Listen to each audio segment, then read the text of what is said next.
All right. What is up, Fantasyland? Time for another edition of the GOAT District podcast.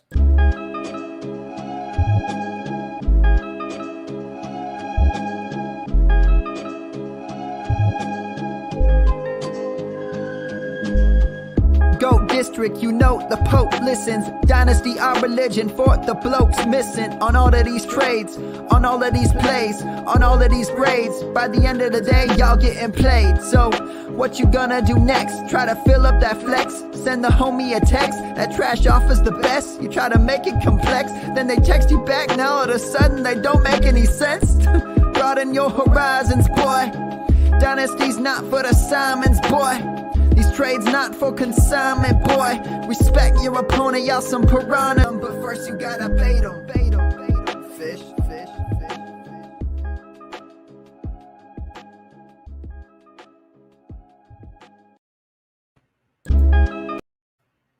All right. Welcome, Fantasyland. We have a great guest for you tonight. You're going to really love tonight's episode. And before we start anything, make sure you smash the like button. Make sure you subscribe to the GOAT District. Help us out. Help us help you out. The more people we get watching, the more clicks we get, the easier it is to keep this thing going. So tap the bell. Make sure you don't miss an episode, and get yourself subscribed if you're not. So tonight we've got a great guest on, which we're going to introduce in a minute. But first, I want to bring on my partner, Theo. Welcome to the GOAT District, Theo. What's going on, Dan? How we doing tonight, man? Doing great. Unfortunately, our fearless leader, JD, is not going to be able to be with us tonight. He's a little bit under the weather, so we're giving him the night off. We're gonna let him try to recover, and you and I are gonna take this thing and bring a little bit of that Vegas energy to it. I still got a little bit of that pumping through my veins. So how about you? No, absolutely. It's JD's on the short-term IR. I don't want anybody to worry. It's short-term injury. He's more Darrell Henderson and Jarvis Landry at this point. But yeah, I'm fired up. I always enjoy talking with Dan. We got a great guest tonight.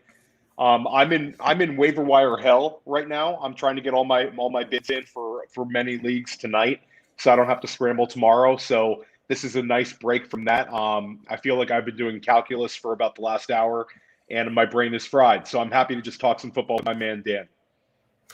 Yeah, and I'm going to be leaning over and checking out your notes and your crib sheet, and because I've still got to do all mine tomorrow.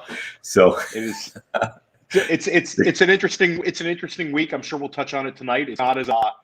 It's not like the one big Elijah Mitchell name, but there's a lot of names. So I'm sure we'll touch on some of those with our great guest tonight. Yeah, absolutely. And speaking of that guest, this is one of my favorite up and coming fantasy analysts. I think he's really doing great things in the industry. He's putting out some great content. If you're looking for your tight end whisperer, you need go no farther than the man we're about to bring in. It's the one and only Cooper Fiasco. Andrew Cooper, welcome. How you doing? Hey, what's up, fellas? Thanks for having me on, man, and thanks for that intro there, dude. And the intro that you guys have to your show, I gotta say, is the best one on any show. I mean, do you guys hear that often? That people saying that this intro is like it gets without a doubt. Oh, it does. It's unbelievable, dude. Unbelievable. And hat tip to FF Man Bun who put that together for us. He does the best intros, without a doubt. And if you're looking for something like that for a podcast, he's the guy you want to go to. And we love the work that he's done for us. He's put together 3 of ours, so we appreciate all of those. Yeah, so good, man. I got goosebumps from that one. Yep, no doubt, love it. So before we get into tonight's topics, and we're going to talk about a few things. We're going to go through some NFL headlines. We're going to talk a little bit about tight ends, since we have our tight end whisperer with us. We're going to talk a little bit about productive passing trees in the NFL, and which offenses are working, and then a little bit on running backs too, the ones that are on the rise versus the ones that are going into dust. But let's first talk for a minute with Coop and just tell us a little bit about yourself. What you do outside of fantasy football, how you got into it, anything else you want to cover with that, and kind of how you got into doing analysis with Fantasy Alarm. Yeah, for sure. So I went to school for finance and accounting. Graduated about a decade ago. Came out of that, got right into real estate, which is what my father worked in. I did mortgages for a while, did appraisals, and kind of doing appraisals is where I really started changing the way that I looked at analytics and things, because I really got into Excel, really got into different things like that. And then since then I've moved into commercial acquisitions. I've been lucky enough that I've been doing the fantasy stuff on the side, and I was able to find Fantasy Alarm through John and Pemba, a friend of mine in the industry. And I was able to kind of keep my other job while also kind of still having like a semi full-time job doing this over at Fantasy Alarm. So it's worked out pretty well. And, I've loved fantasy for about 20 years now, but probably only been seriously writing for the last 5, and just kind of really, last couple of years took off a bit, but I love it, man. And, I met Dan through the Scott Fishbowl, right? Yes. So it's just crazy how you get in this industry and then all of a sudden you're doing these tournaments and you meet all these different people, and, you connect with people, and you make real friends doing this. It's awesome, really. So. Yeah, absolutely. It's fantastic. I mean, it was you were one of those people I really hit it off with in that chat, and the funny thing is that chat is still going, more than a year later. Yeah. So, we've all moved on to the next fishbowl, but the previous fishbowl, there's still I don't know, but a dozen or so of us that are, right. I talked more in that one than this year's. It's that's our gang, Yep, exactly. So and this time of year, you end up talking to your fantasy football friends more than your real life friends. I mean, every single day, I talk to Dan and JD about something fantasy football related, and it is a real grind this time of year. Yeah, I mean, I was telling you guys, I was away all weekend on a bachelor party, and then I just watched a half-hour show with my girlfriend after she got back from work, and now I'm here with you guys for an hour, so you could get more time than the girl at home, man. That's just the way it goes. We appreciate it. Yeah, for sure, man. Yep, absolutely. So before we get started, let's talk real quick about one of our favorite sites to play on over at myffpc.com. It's the FFPC has every kind of contest you can imagine. No doubt you are playing them now. If you're not, shame on you. You missed the boat and you need to get signed up for next year. But they have, we've got best ball contests. We've got standalone best ball leagues. We've got the football guys contest. We've got the main event. We've got dynasty leagues. You name it, it's out there. There's even standalone auction leagues. I have 2 auction leagues that I drafted in Vegas that are going right now. So anything you want out there, you can find it on My Fantasy League or My FFPC, and make sure that you're getting yourself signed up, ready to go. If you've never done it before, make sure you check in with Theo or myself or JD.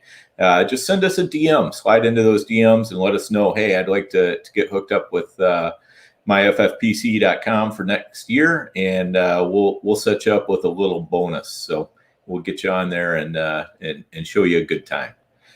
All right, so let's get into it. Let's jump into the headlines real quick and just kind of talk about a few things that have kind of come to light over the past couple days since week 2 ended or during week 2. First one is the quarterback situation in Chicago. What do you guys think about Justin Fields starting? Is it something that excites you? Do you think he's going to be in over his head? Where are we at on that? What do you say, Coop? I mean, for me, I'm excited for so anytime I get a mobile quarterback, I'm excited for the quarterback himself a lot more than I am for the rest of the players. It's like the Konami code, right? Anytime you have those 4-point passing leagues, you want to be grabbing these guys, spending the fab on them.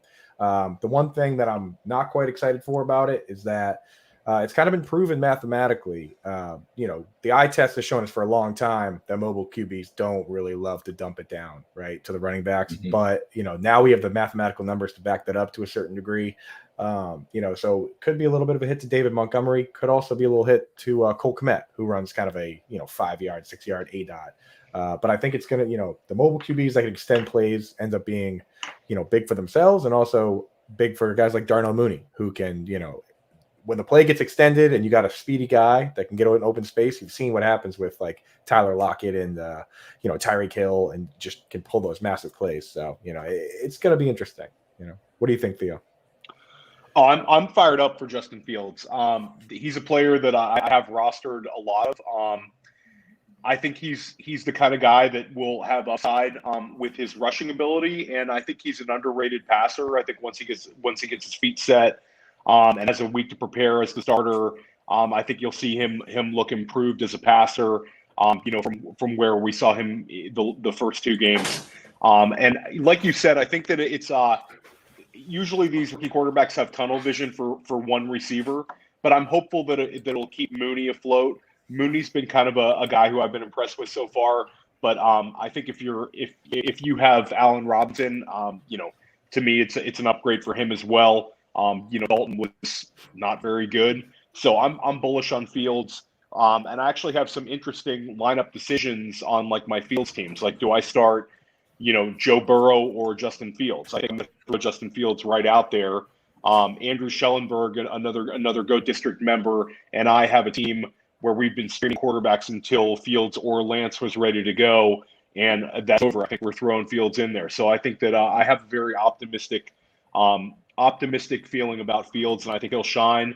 And I think it's also great that he gets to start in his, the state he had so much success in college. It's kind of a great story to see him go and get that first start in Cleveland. Yeah, absolutely.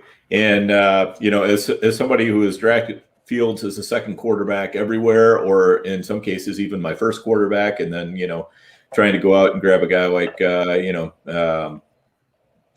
Ryan Fitzpatrick or even David Carr, Tua Tagovailoa. A couple of those haven't worked out quite so well. As a matter of fact, I had one team I started Fitzpatrick the first week and Tua the second week. So that team is sputtering badly due to no quarterback points. But other than that, yeah, I'm definitely looking forward to getting Fields in there. Now, if I've got Brady and Fields, I'm leaving Brady, and if you've got Lamar Jackson and Fields, you're leaving Lamar Jackson in there. But if you've been kind of skimping along at quarterback, Fields is the way to go, I think. Yeah, interesting you bring up, Theo, that he's playing that kind of the home game there, because I've been looking at some of the TV maps, and it's crazy how, like, you look at week 1, the entire state of Utah, they were showing the Jets and Panthers game just because of Zach Wilson. So can you imagine the ratings this week with Fields playing at home like that? It's gonna be spicy. It's gonna be a tough one for a lot of Browns fans who are also Buckeyes fans. It's gonna be really tough to see them their reaction. But yeah, it's a great storyline. I mean, I personally would like to have seen him get the start this week against Cincinnati, so he had his feet wet. But that's just not the way Matt Nagy did it, and we'll see this week how it goes. I hate that Nagy said that Dalton is still the quarterback when he comes back. I mean, it's like, why even say that? Why not just say we'll assess it as we go? I mean, we could spend a whole podcast criticizing Matt Nagy. I think it's because my theory is it's the weak coaches always kind of want to defer to the veterans, and they want to pay homage to them, and he should have just gone with Fields from the start. We all saw how that Rams game went. They got the win last week against the Bengals, but it certainly wasn't because of Andy Dalton. We'll see now. But maybe Justin Fields is going to save Matt Nagy's job this year. We'll see. I think he's pretty much got to put him in if he wants to keep his job. Put him in and leave him in for sure. All right. How about out in Cleveland? We got some injury issues with the wide receivers there, right? We've got Jarvis Landry just hit the disabled list today. Rumors of Odell Beckham coming back in, maybe making his debut this week. Cooper, you invested in the Cleveland wide receivers at all? And if so, what are you doing with this mess? So I have some Odell, right? And I think that, so I do the snap count stuff. I've been really looking at it over at Fantasy Alarm. It seemed like what happened was they wanted to basically use Odell and Jarvis, and then Anthony Schwartz, the rookie, is like a field stretcher, right? He's got an ADOT that's like over 20 yards right now, like 23. What happened was basically when Odell was out, it looked like they brought in Donovan Peoples-Jones to play that full snap share, right? The weird thing is that when Jarvis got hurt, all of a sudden it was Rashard Higgins that came in, not Anthony Schwartz. His snaps didn't really change. So I'll be interested to see if maybe what happens is Peoples-Jones ends up being the odd man out now because he hasn't really been producing. He's kind of playing that split end role. I think Rashard Higgins might be the one that picks up a additional role here. I mean, it's kind of a way off the radar guy, but just looking at how they utilize the guys after Jarvis got hurt, it seems like it was kind of the understudy for that slot role. I don't know. What do you guys think? Do you have any interest in any of these guys? I like the take on Hollywood Higgins. That's Baker's boy. Like he loves Higgins. And that's one of the reasons Higgins stayed in Cleveland was because of his connection with Baker. He's like a company guy. But I'd probably be avoiding all the wide receivers except for Odell. I think if Odell plays this week, it would be classic Odell to step into a big target share. And I think you use the draft capital. You took him in the 6th round. Some people were taking him in the 5th round. But if you took him in the 6th round, you took him in the 7th round, and he comes back, use him until he gets hurt again. And then I'm intrigued by Schwartz. Dan and JD in our Dynasty league that we're in made a big bid on Schwartz. He looks like a guy who's going to have an impact in this league. I just think it's a tough guy to predict week to week, and he's a very young player. I think he's only like 20. Man, he can fly. So they really need Odell. I think if Odell does not play this week, I think he could be in a little trouble offensively. I'd be looking at potentially streaming like Austin Hooper. It might not be a bad spot for him, but if Odell doesn't play, I'd be avoiding all Browns wide receivers. How about you, Dan? Yeah, I'm pretty much in the same boat. I don't have a lot of Odell, but where I do, I've got one team where I could definitely use him, and then I have another team where I'm actually strong enough at wide receiver that I'm still considering whether I should just maybe sit him and wait for that prove it week and see what happens. But most of the time you're probably gonna be in a situation where if you've got him, you probably got to start him, especially with some of the the injuries that have already been starting to happen in the wide receivers around the NFL. So, and definitely love the take on Schwartz. I'm big on getting him on Dynasty leagues. I've got him on several. And the time to act is kind of already passed. But if your league is a little slow on the uptake and he's still out there, make sure you grab him. And it doesn't hurt to make an offer for him after he did he put up a complete donut this past week? He did, didn't he? I believe so. I believe he did not have a catch this week. Okay. Yeah. So, that might be a good time, if he is owned to just go out there and, make an offer to that owner, just get that, that little 4th round pick or, just throw him a little something and see if you can get yourself some Schwartz. All right, let's move on to Arizona, where we had the coming out party for Rondale Moore, right? All of a sudden he just exploded against the Vikings. But kind of interestingly enough, it was on still, he wasn't out there as much as some of the other receivers. And, so he was doing a lot with not quite as much time out on the field. Andrew, how do you feel about that? And, what are you doing with Rondale Moore? Is he somebody you're just throwing into the starting lineups and saying, yeah, he's arrived, or are you still being a little cautious with him? I'm still being a little cautious. I mean, if you look at the first week, he basically had 3 screen passes and then 1 play that was a completely broken play. It was scrambling around for 15 seconds before he got it. And then last week, if you look at the big play he made, it was once again kind of a broken play. I still think Rondale Moore has the biggest upside out of all these guys. But the reality is that he's a smaller guy. On the very first week, he only played 6 plays where he was asked to run block, and on one of them, he, just blatantly couldn't handle his guy, so he just held him. Got called for holding. So I think that's what's holding back his snap share. But I think they're just going to keep manufacturing this guy touches, and in the end, it's just going to end up being like one of those, maybe not a full-on Tyreek Hill situation, but they're going to eventually look at it and say, why are we giving so many snaps to AJ Green? Why are we giving so many snaps to?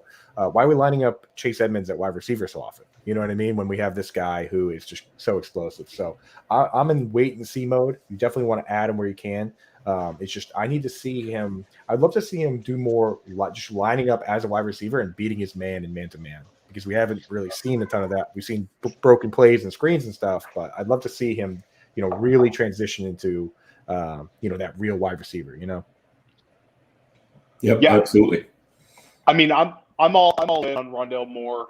I think that the way that you kind of view him in a start-sit situation is you assess your roster.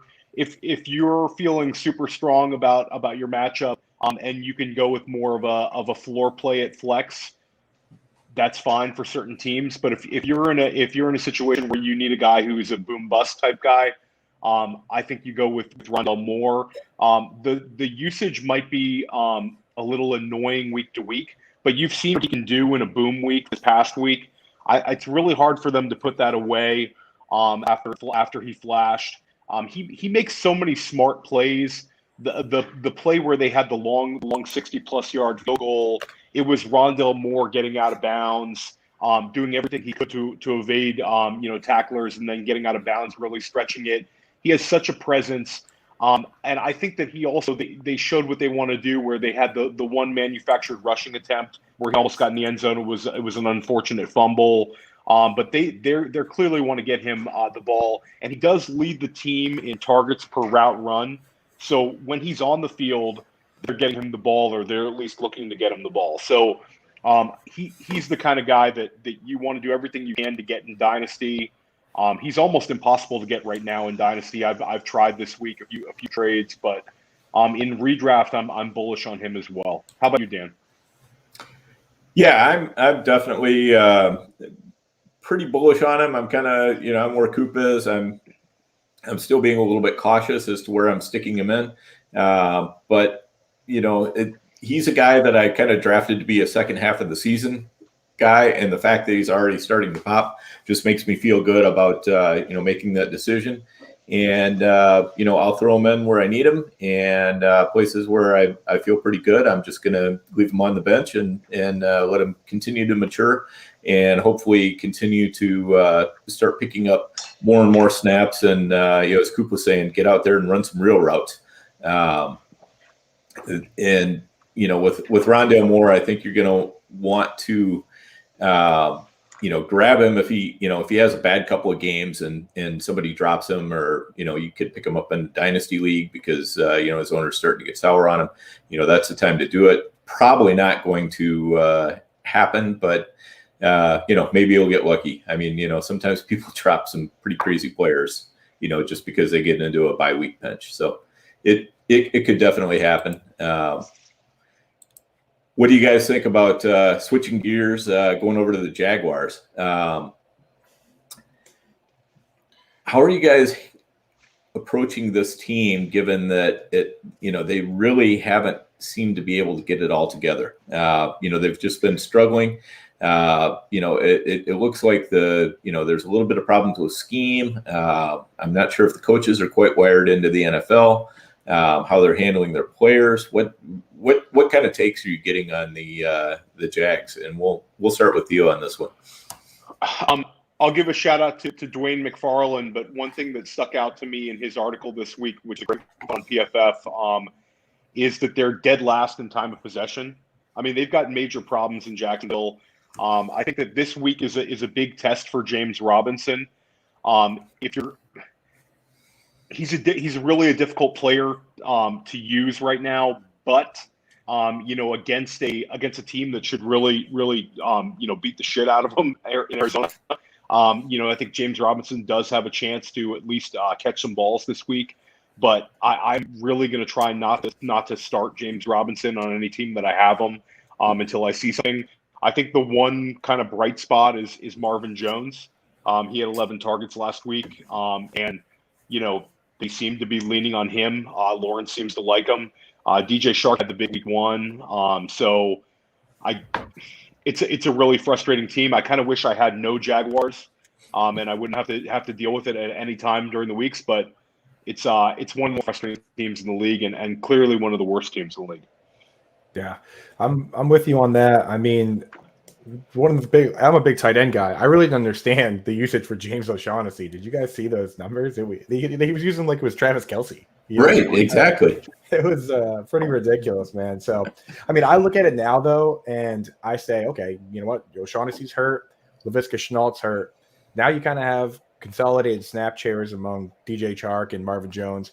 I'm basically saying I'm using these guys in emergencies only. Like, so I'm not even there's probably no situations where I'm starting James Robinson in the flex, but if I know in that RB2, then he'll have to be there. You know what I mean? Like, usually I'll have a wide receiver or somebody else I can start over him in the flex. Same thing with these wide receivers where it's like, if I can avoid it, then I will, especially, in a bad matchup. But I mean, Arizona's secondary isn't necessarily amazing. And if I have no other options, then I'm willing to use a Marvin Jones or DJ Chark. But, like you said, I'd rather not have them. And they're kind of but they're not guys you can drop. They're kind of, in case of emergency, break the glass type guys for me. Trevor Lawrence, you just can't touch him right now while he's on pace to break Peyton Manning's rookie interception record, So it's like, you just have to hope that somewhere in there, Urban Meyer has, set the wheels in motion and it's all going to click at some point. Sometimes that does happen, but, it could just get more and more ugly. So, we'll see. Dan, what are your thoughts? Yeah, I kind of feel like in Jacksonville right now, it's he's trying to mash the players into the scheme instead of make the scheme fit the players. And, that tends to be a real problem. And when I see that, I try to shy away from that as far as I can. I do have a lot of Laviska Shenault, unfortunately, for this year. I think in Dynasty he'll probably end up being all right, but it's definitely disappointing to see how things have gotten off to this rocky start. And Trevor Lawrence making the transition, it's been a little bit tough. I was never one of those people who thought Trevor Lawrence was the next coming of Peyton Manning or anything like that. I thought he was great prospect, but not like a generational prospect or anything. I think he was just, he was definitely the best of this class. And, as far as prospects go, but, even as we've seen in the past, it's not always the best prospects that end up making the best NFL quarterbacks. If you talk to Josh Allen, he can probably tell you a little bit about that. Buffalo saw something in him, but not many other people did. So Brett Favre was another one who terrible completion percentage, and he was not a good college quarterback. And the Falcons traded him like right away. It's like, but he turned out to be great. And on the other hand, when you go back and look at the best, highest graded prospects of all time, like Ryan Leaf is right there. There was no reason not to believe that Ryan Leaf wouldn't be a good NFL quarterback. And it's just like he just didn't have it. So it's always at a position that's so cerebral, you never know really.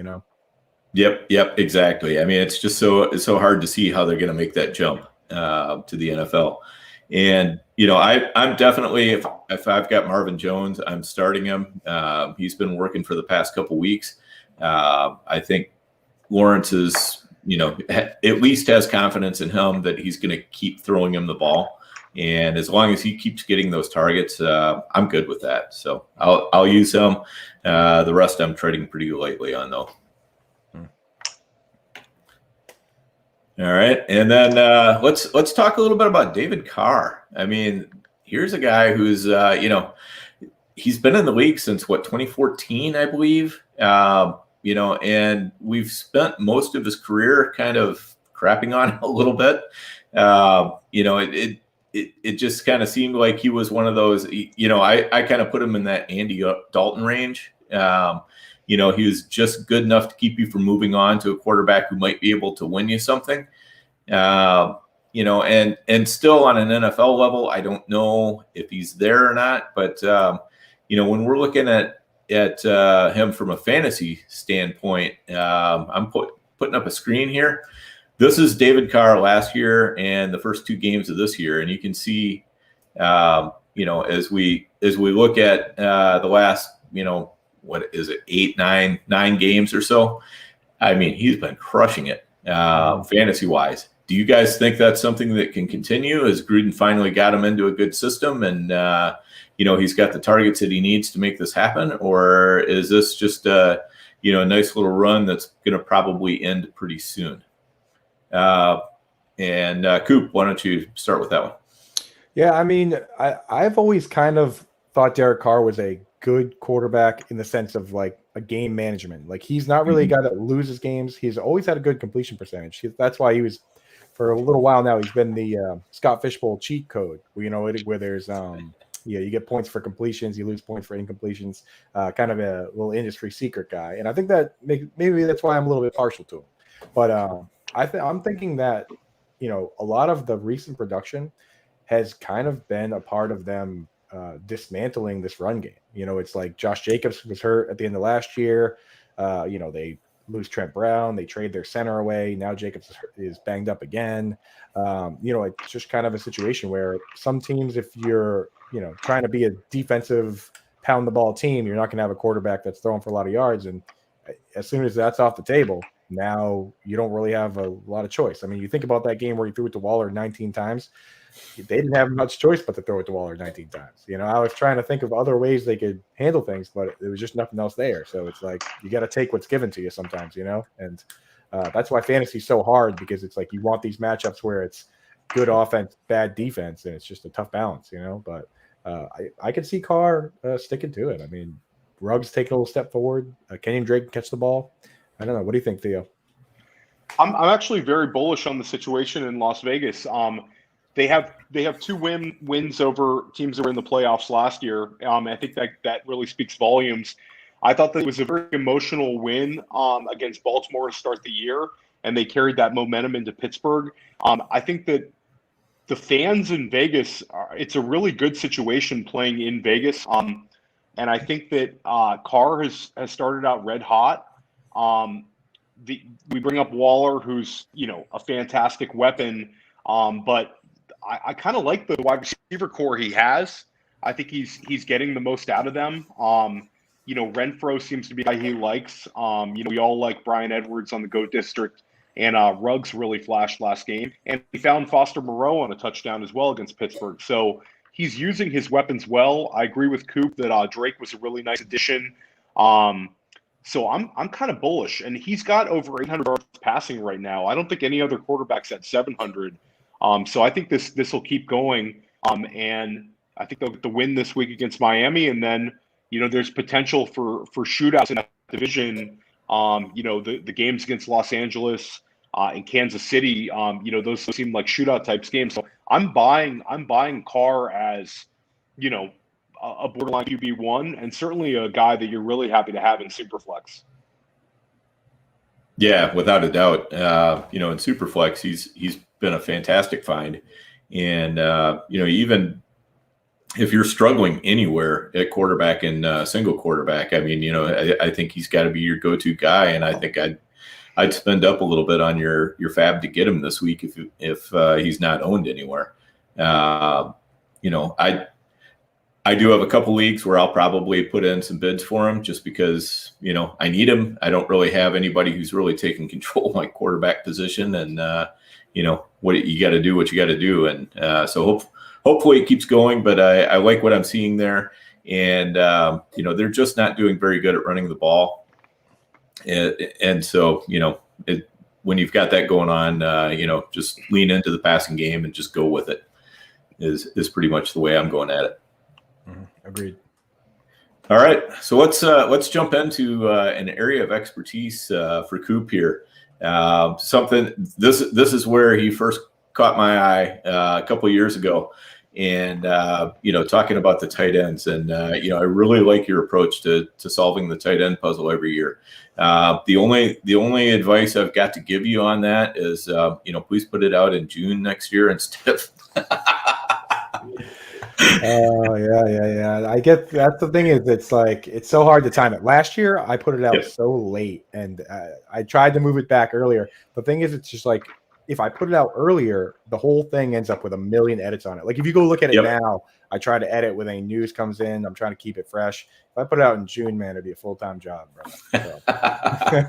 I know. I'm just giving you a hard time. But talk to us a little bit. Why do you think we're so bad at picking tight ends? I mean, most people just they hate picking the tight end position. I mean, it's like they'd almost rather pick a kicker than pick a tight end.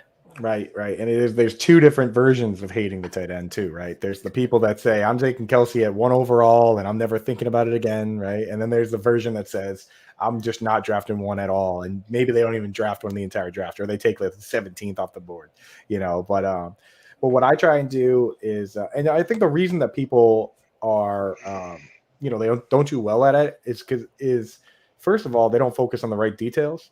And second of all, as much as this sucks, is that the right details aren't easy to find. You know what I mean? So people are looking at, for instance, they look at targets, right? And you look at even target share. But when you think about like raw stats like targets and touchdowns, think about the Saints game this weekend. They ran 44 offensive snaps, right? The week one, the Lions ran 92. That's basically 2 Saints games. You know what I mean? So when you look at just target totals and things like that, it can be super misleading. And then, the behind the scenes stats that I use, like for instance, I look at pass blocking, and I'm wondering how often is this guy in the game and he's being asked to pass block, which he might as well not even be in the game, right? That's a stat that is difficult to find. You know what I mean? It's like you're either paying for Pro Football Focus. I try and share that info wherever I can, but it's like you're either paying for Pro Football Focus or you kind of trying to backdoor player profiler stats and things like that. It's a very annoying position, but that's why I do my best to, comb through all that junk and then tell people, hey, here are the guys I'm going after. Here are the guys I'm stashing in a way that is reasonable for you not to, I know not everyone can hold 4 tight ends on their bench. But I'm basically saying, with the yin yang tight end strategy that I talk about, this guy is safe to start. Make sure you have another guy on your bench that has upside.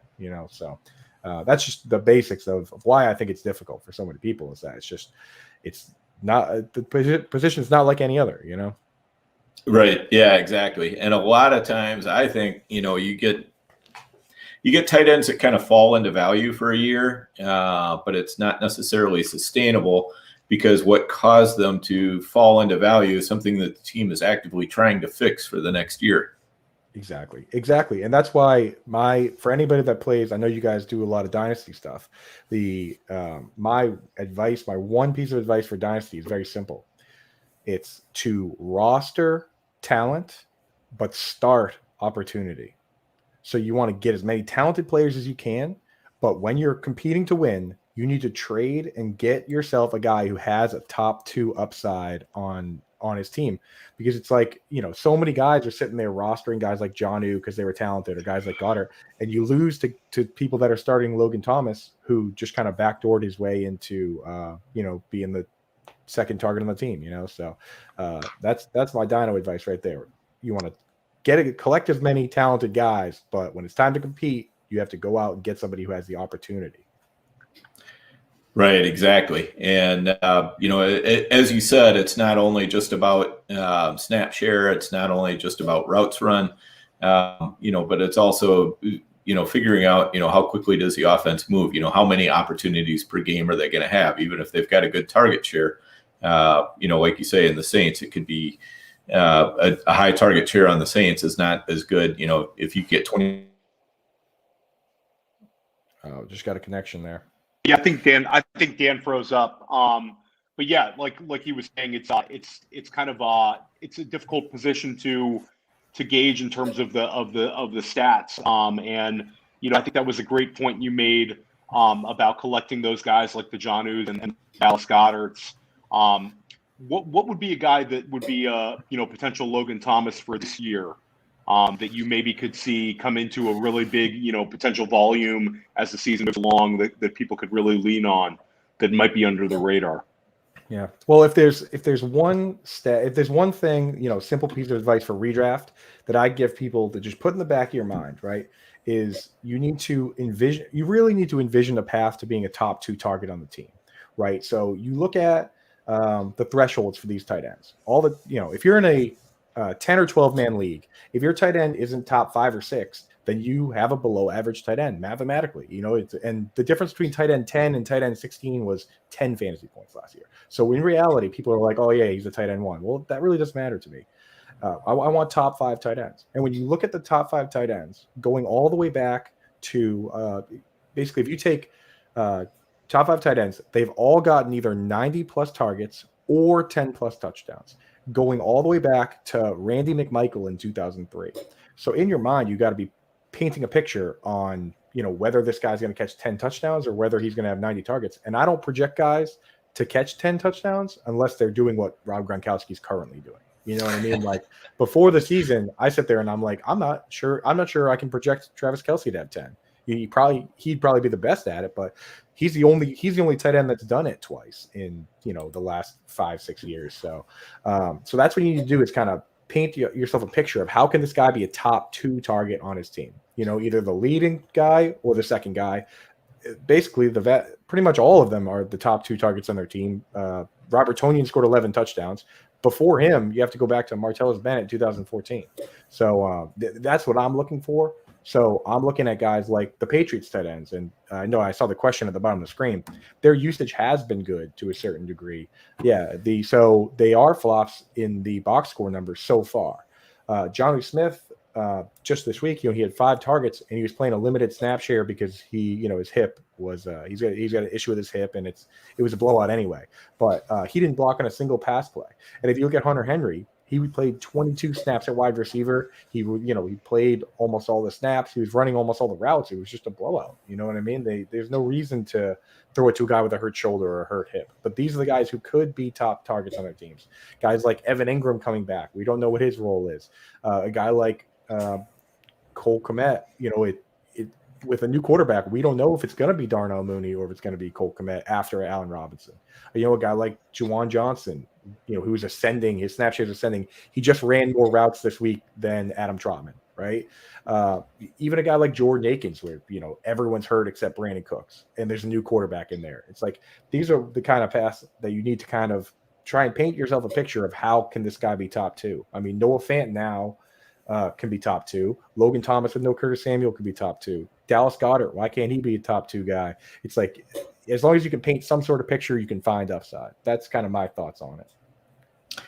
Yeah, I think that makes a lot of sense. And, and I think you can break that down to per game level too, which you kind of alluded to. But, like if Austin Hooper is going to be one of the main remaining weapons for Cleveland, then at least for this game, he's got a path to, top 2 on targets on the team.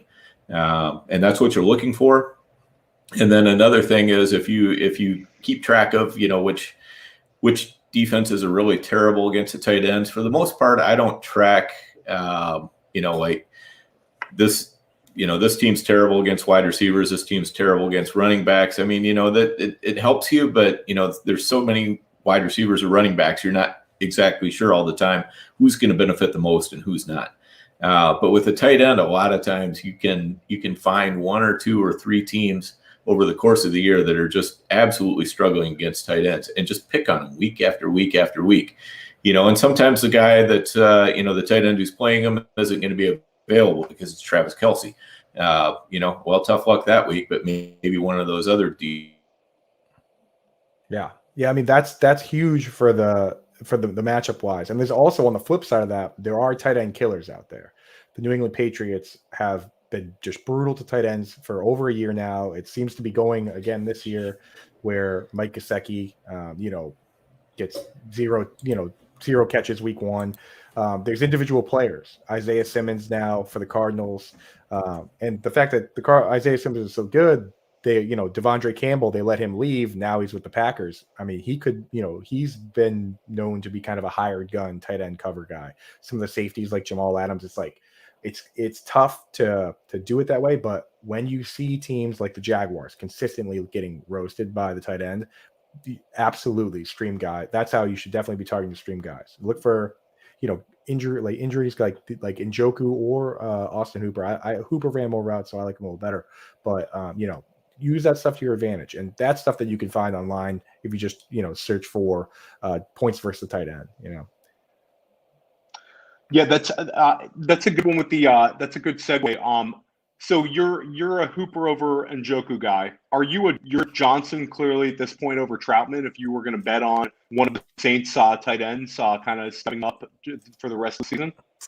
I think I am at this point. So I was Juwan Johnson coming in, and then after the week 1, I was kind of like, we got to pump the brakes here because Troutman played 51 snaps. Johnson only played 12. I know he caught the 2 touchdowns, which was exciting and great for us starting in DFS, but I was a little worried. But I mean, this week, Juwan Johnson came out, his snaps increased. He ran 18 routes, and Troutman only ran 11, I think it was, or it might have been 16 and 11. But either way, I have a hard time trusting Troutman at this point, just given that he's kind of running more of a Josh Hill type role than a Jared Cook type role, and then with Austin Hooper and David Njoku, I think Njoku's probably the superior athlete. I think a lot of dynasty owners have thought that for a long time, but Austin Hooper is getting the better deployment. He ran 20 routes. Njoku ran 15. Harrison Bryant ran 12. I was just looking at it before we got on here. So, for now, it's kind of hard to, kind of pivot from, the guy they paid all the money to and who's running the most routes to the secondary guy for me, Yeah, I think that's great. And then just two other tight end rooms, just to pick your brain. Dallas, it seems like it's kind of 2 guys pretty close in the rankings. I've been a little more impressed with Schultz so far. I'm not sure which way you're leaning with that one. And maybe you could touch on Pittsburgh's situation as well. Yeah, so with the Cowboys one, the big problem I had with that coming in is that top 2 target thing. I mean, that's out of the range of possibility. But some people need these players. I mean, there's so many different leagues nowadays, the tight end premiums and all these things where not everybody only cares about the upside, so a decision has to be made. And that situation makes it so difficult because Dalton Schultz is playing more snaps, but Blake Jarwin actually ran more routes. I think Schultz is the starting tight end at this point, but Jarwin is the kind of the guy they throw in there, when they want to go bigger and do a pass type situation. I think that for now it's a coin flip, but once they get Gallup back, I think it goes back to being, okay, we're not going to run as many 2 tight end sets and we kind of got to pick somebody and then it will be Schultz. That's just, that one's such a tough situation. It's really, the underlying, the problem is that the underlying numbers don't really give us an answer through 2 games. It would be nice if Schultz played more snaps and he ran more routes, but the fact that one guy's being asked to pass block a little bit is, that's the kind of the red flag for Schultz for me. With the Steelers situation, that is a crazy one because they started out as co-starters and Ebron was running more routes, and that seems to have flipped this week. Pat Freiermuth now both ran more, played more snaps, and he ran more routes. Andy played more snaps in the slot. Eric Ebron played almost entirely in line. He only played 5 snaps at wide receiver. Only 1 was out wide, 4 in the slot, whereas Freiermuth played like 8 in the slot. He lined up out wide. So I think that, they've kind of made their decision there, like the changing the guard. We saw it with Cole Kmet at midseason last year. Him and Jimmy Graham just switched roles straight up. Sometimes teams are just like, you know what? Time to just start planning for the future. Give this guy the reps. Ebron's not going to be here next year, so I think at this point, Freiermuth is the guy there. But at the same time, that's another situation where they have so many wide receivers that it makes it tough, so it makes it tough for me to trust them outside of DFS. Yeah, Freiermuth, it's interesting for me. I'm excited about Freiermuth. I want to see how they use him in a game that Deontay Johnson could be missing. And it reminds me a little bit, and obviously the usage will be less, but it reminds me a little bit of how Tomlin treated Claypool, where Claypool started the year out more rotationally, and then they kind of it was right after the bye week. Claypool came out and had his smash game. So I'm curious to see if Freiermuth might exceed expectations. I have a lot of him in Dynasty. What about you, Dan? Anything with those fan rooms? Yeah, I think with Freiermuth, you guys are right. He's kind of the future, and I'm looking forward to seeing him this week and see what happens. And in some cases, he's those guys end up being the future by default because they're more veteran tight end a lot of times, understands the blocking schemes a little bit better. And so that's why they just end up kind of naturally having to take on a little bit more of that role. And it does free up the new guy to, get out there and run a few more routes, which, it is great. I mean, it works well for the team, and it also works well for us in fantasy if we can identify, which one is the one who's going to be running those routes. That's all we're looking for. So, yeah, that's the battle, really. Within the team battle, it's you got to identify who the blocker is, because you look at a guy like Dallas Goedert, who grades out as like a top 2 blocking tight end in the league every year. That's what keeps him in line, and that's why Zach Ertz ran more routes last week. Same thing would happen with Jonnu Smith and Anthony Firkser, right? Is like Michael Pruitt gets hurt, and then Taylor Lewan gets hurt. Who are you going to ask to block, right? You need help at the line now. You're going to ask Anthony Firkser to line up and block? No, you're going to ask Jonnu Smith. And that's what leads Anthony Firkser to go off for over 100 yards against the Texans last year when Adam Humphries is out. It's just like, you have to think of it the way a coach would think about how to deploy these guys. And that's what confuses us so much, is that we look at it and say, Jonnu Smith is better at catching passes than Anthony Firkser is, right? Like, I think everyone agrees that. But what we don't think is blocking might be more important to the team in real life, so it's tough. Who's better at keeping my quarterback from getting killed?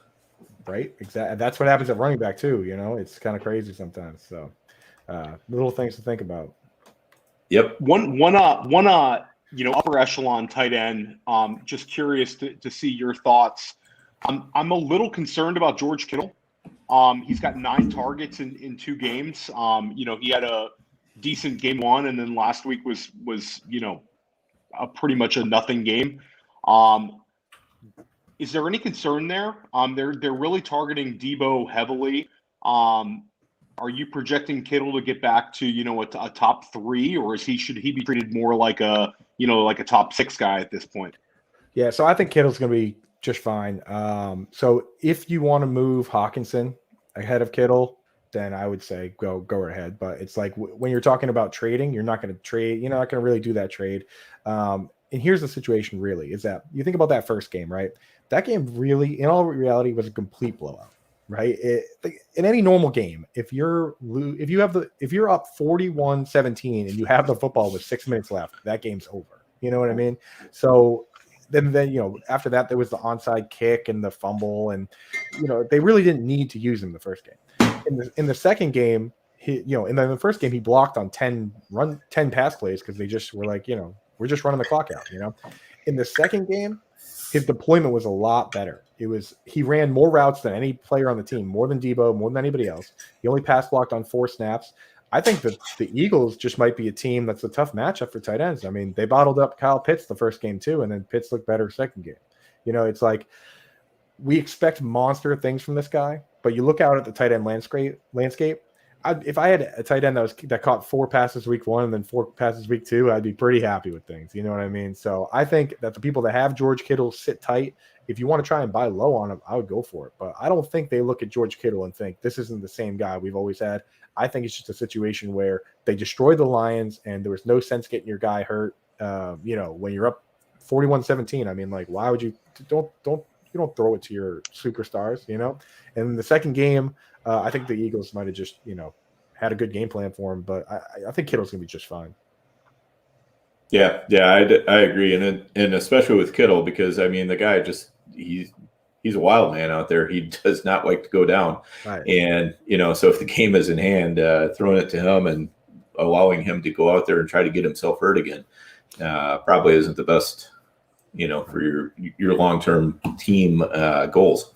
Right, and I'm the guy that wasn't that high on Kittle or Pitts, but now I'm defending both of them. You know what I mean? It's just like the numbers are the numbers. Like at first, I would love for Pitts to not be good, and when people were like, "Oh, he wasn't good week 1," I was like, "Well, he played wide receiver 32 times. I mean, this guy's probably going to be pretty good." And the other thing with Kittle is that he's got a lot of targets. He's never really killed you with volume.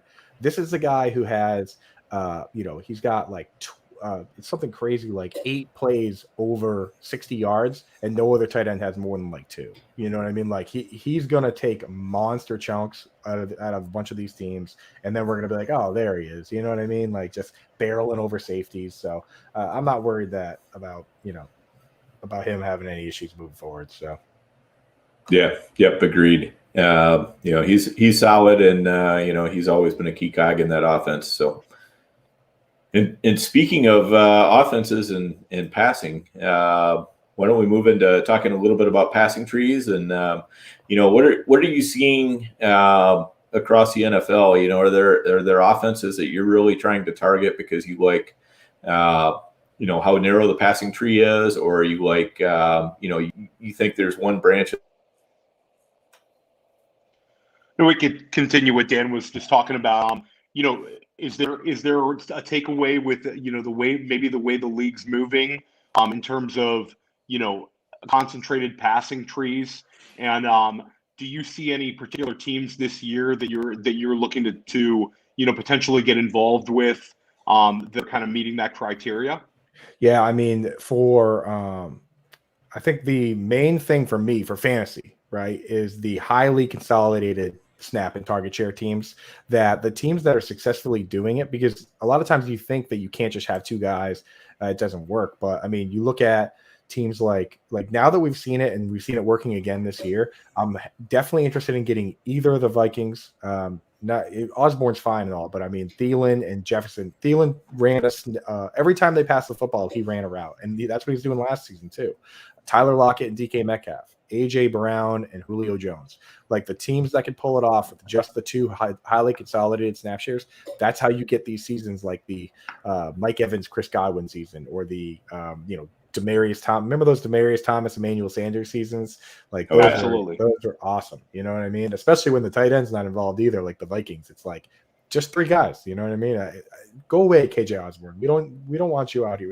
We'll just get 12 targets to both the wide receivers and 30 touches for Dalvin Cook, and we'll call it a day.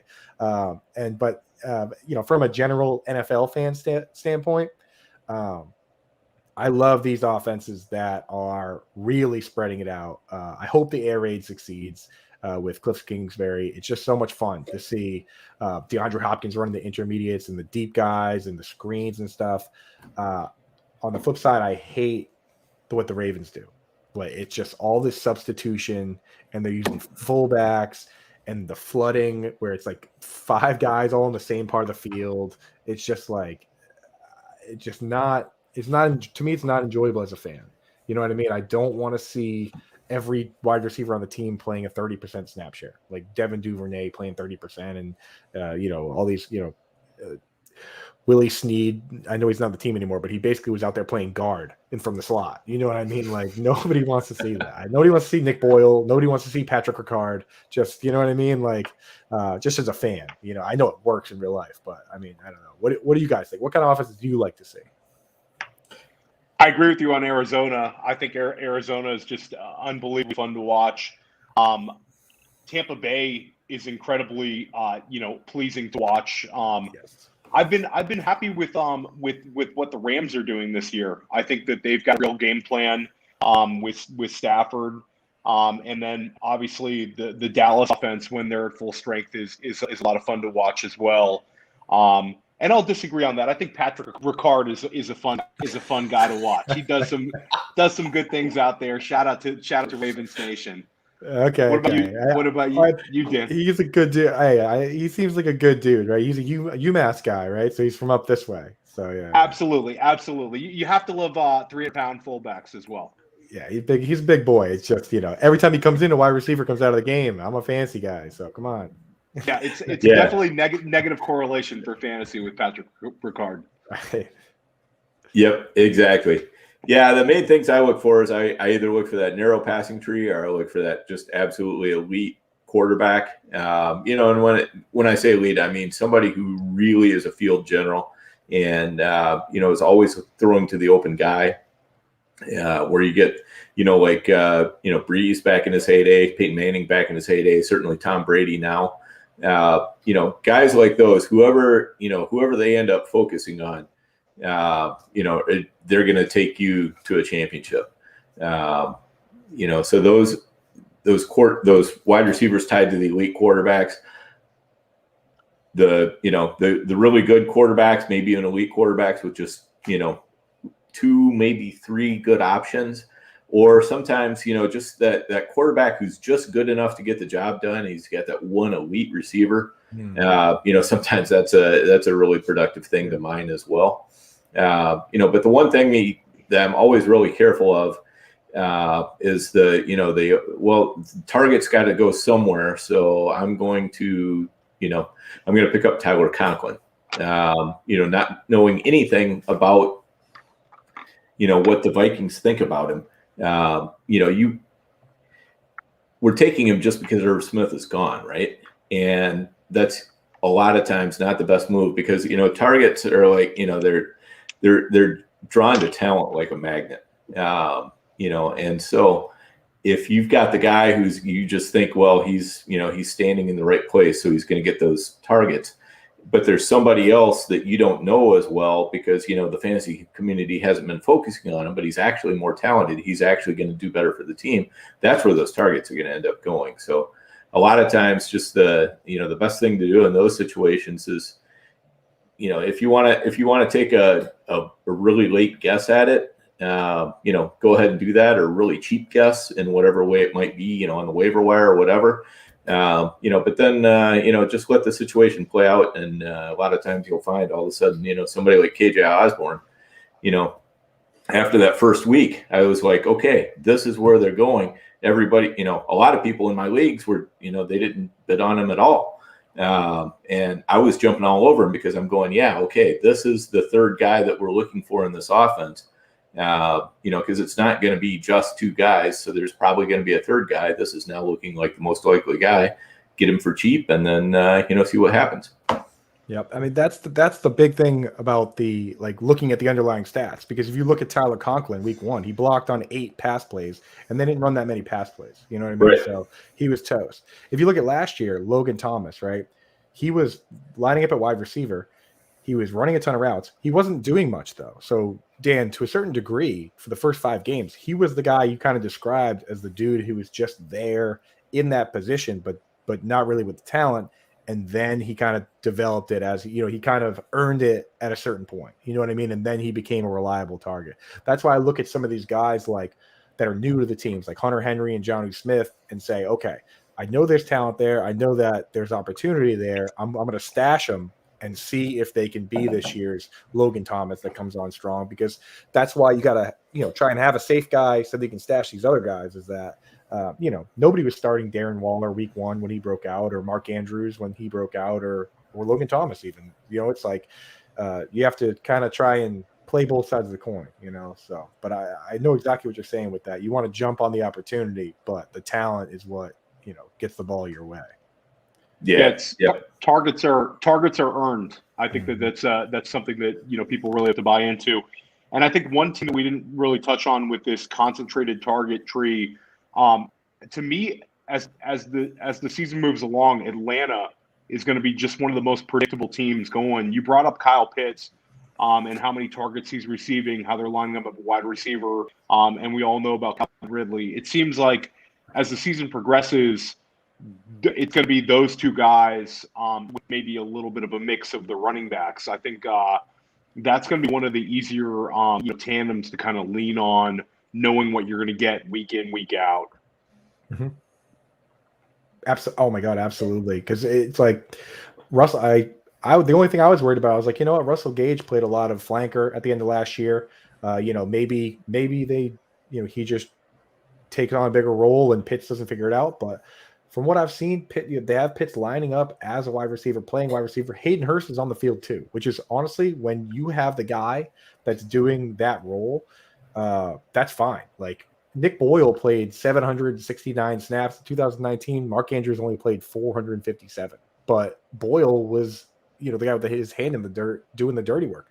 Like, I'm absolutely fine with Hayden Hurst playing if that means Pitts can play wide receiver. That's the best situation. So, I was a guy that was hesitant on Pitts. I've already moved him up. I moved him up after week 1. Like I saw the way that some of these other guys were working. I was like, you know what? If people are fading this guy, go get him, because He is a freakazoid. And if they're going to use him like full every play, yeah, absolutely. Yeah, absolutely. And another team's Cincinnati. I'm excited to see them as the season moves on. We've seen Jamar Chase kind of flash, and I expect him to kind of get better. Obviously Higgins and Boyd are still there. They're not using the tight end that much, and they're not throwing to Mixon that often. So I'm excited about that wide receiver core. Is that a team you have your eye on as well? Oh, for sure. I mean, the main thing that I've been interested in is seeing, which guy was going to come off the field in two wide receiver sets, and 2 tight end, 2 wide receiver sets. They haven't really been doing that. They've just been using three wide receivers. They put in Drew Sample every once in a while for like a full-on power formation, but they're really not throwing out of those anyway. So you're not losing those pass snaps in those situations. And I mean, I don't know about you guys, man, but T. Higgins, man, he looks enormous out there. He's a Like, beast. I swear, the first Sunday I'm watching the game, I'm like, who is this tight end 85, and how do I not know who that is? And I was like, dude, that's T. Higgins. I thought that was like CJ Uzomah. I was like, Jesus, he looks huge, man. So I mean, it's easy to get excited about a guy when he's that big and getting that many targets. I don't care what position he plays. I mean, like, he looks like he's on the Amari Cooper, meatballs for breakfast and bench press for lunch plan. So absolutely, he looks like a proper alpha out there. That's a proper alpha wide receiver. Yeah. So yeah, that's fun. Yeah, and Chase is such a nice compliment to him too. I mean, that's such a great combo. Chase, I mean, that only makes Jamar Chase better. Because if you have a guy that can go out and tether his foot to the line and play split end, so that, so you have a tight end on one side and, T. Higgins tethered with his foot to the line saying, come and try and jam me. I'll throw you out the club. That lets everybody else have a foot off the line, go in motion, go all over the place. So, the better T. Higgins is, the better the second wide receiver can be on that team. Or even the third one if they're going to just roll 3 wide receivers out every single play like they have been. Yep, absolutely. And, Tyler Boyd is somebody you can probably still go out and get real cheap in Dynasty right now because, everybody's so infatuated with Higgins and Chase. And, Boyd is going to be in there sucking up a lot of targets. So I don't have any problem rolling him out, starting him where I've got him, if I need a receiver. Yeah, for sure.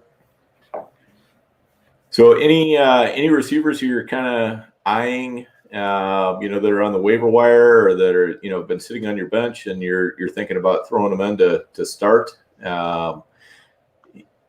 whether it, assuming you have a hole at wide receiver, obviously if you're sitting real good at wide receiver, you won't be looking at that as much, but if you get a hole, where are you looking at, Coop?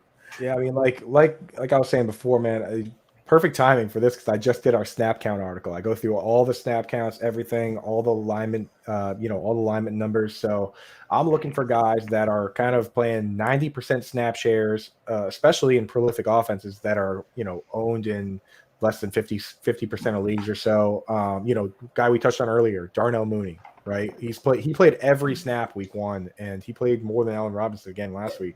He's going to be out there every play. They traded Anthony Miller away. And Cole Kmet had 1 target that was registered. He had another one that was a offensive pass interference. So, I mean, if, last week was a down week. They threw for 115 yards. But they're not going to throw for 115 yards every game. You know what I mean? Like, you can't – it's not even feasible. So, I think Mooney's a good guy you can get for cheap. I like Emmanuel Sanders. It's – when someone asks me for a breakout and I say a 35-year-old guy or whatever, it's like it's kind of tough. But I mean, he's playing 90% of the snaps. I mean, in Josh Allen's offense, and Cole Beasley this week he only played 60%, and Gabriel Davis played like 30 or 40. So that's what I look for. I'm looking for these guys that could be a big part of the offense moving forward. We already touched on Rondell Moore.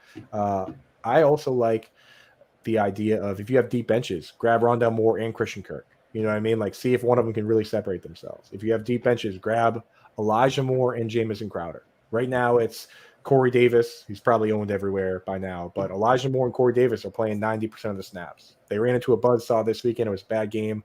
They're going to have better games. is it going to be Jamison Crowder when he comes back? I mean, what do you guys think on that one? When Jamison Crowder comes back, does he get a full snap share and Elijah Moore goes to more of a platoon guy, or does Elijah Moore kind of earned that and Crowder's just a slot guy as he's kind of been for a while? What do you guys think there on those guys? I think they're committed to Elijah Moore, and I think that Elijah Moore is going to be on the field a lot, especially as the season goes south and they're not going to win a lot of games. I think that coaching staff is all in on Elijah Moore, and I think we'll see him, pick up his play as the season moves along. How about you, Dan?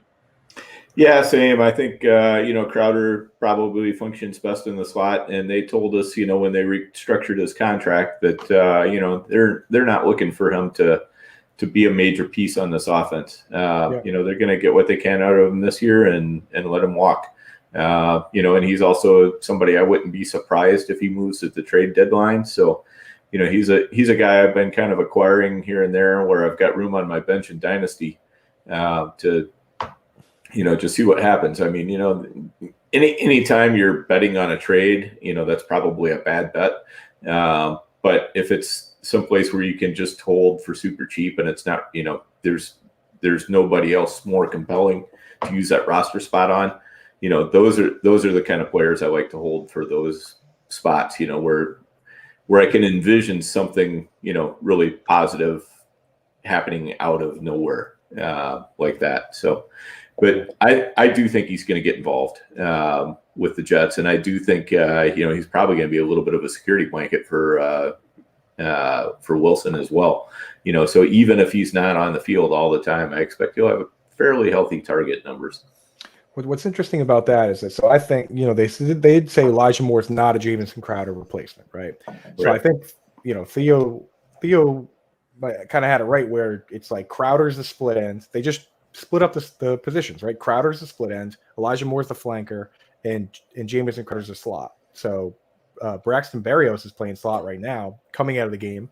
But as you kind of mentioned, Braxton Berrios has been the safety blanket. You know what I mean? So if Crowder comes back and just takes that role, and now you have a better player in that role, that you're right, that Crowder could be the guy. I mean, Cole Beasley last year played a 60% snap share, and he was the safety blanket too on his team. So, it's not the end all be all. It's just when I'm looking for upside with unproven situations, that's where I go. I go to like, all right, give me the snaps and we'll figure out the targets later, Two other wide receivers that have impressed me early in the season. I'd be interested to hear your guys' thoughts on Michael Pittman, who seems like he took a big step forward last game. I think that game one was maybe a game plan type situation. It seems like they involved their backs a little more. But last week they really leaned on Pittman. The target share, I think he got like over 30% of the team's targets. But he looks like the kind of guy who could continue his strong play. And also Hollywood Brown. Hollywood Brown looks great to me so far this season. You mentioned Mooney. I think that those kind of names have been guys that kind of exceeded expectations. Obviously, Deebo Samuel, who we don't need to talk about. He's just playing lights out. But I'm interested to hear your guys' thoughts on Pittman and Brown. And will Brown keep it up? And is Pittman the kind of guy that you see taking an upward trajectory? Dan, you want to go first on this one? You want me to go first? Yeah, so for Pittman, I think, obviously a lot of it's going to depend on Wentz being healthy. I'm not super big on was Eason the backup there. Yeah. And he has not looked great. About the best you can hope for in that kind of situation is that he just really, dials in on Pittman and focuses on him completely. And Hollywood Brown, yeah, I'm definitely bullish on him. I think, Bateman he's behind. I do have Bateman in a few places, and I think he will, he'll get some run later in the year, assuming he can get back to healthy. But Jackson has developed a good connection with Hollywood Brown, and it's really shown in the last half of last season and the first part of this season. So I think he's going to continue to look his way. So I'm totally fine with Hollywood Brown. Yeah. What do you think? With Pitt, well, so for Hollywood Brown, he, Emmanuel Sanders, Darnell Mooney. Once you get beyond the guy, so like one of the other reasons I go for the top 2 targets is it's very rare for a team to have 3 guys get 100 plus targets. It's happened, less than 5% of the time over the last 7 years or so, right? So when I look at, and last year every top 24 wide receiver got 100 plus targets.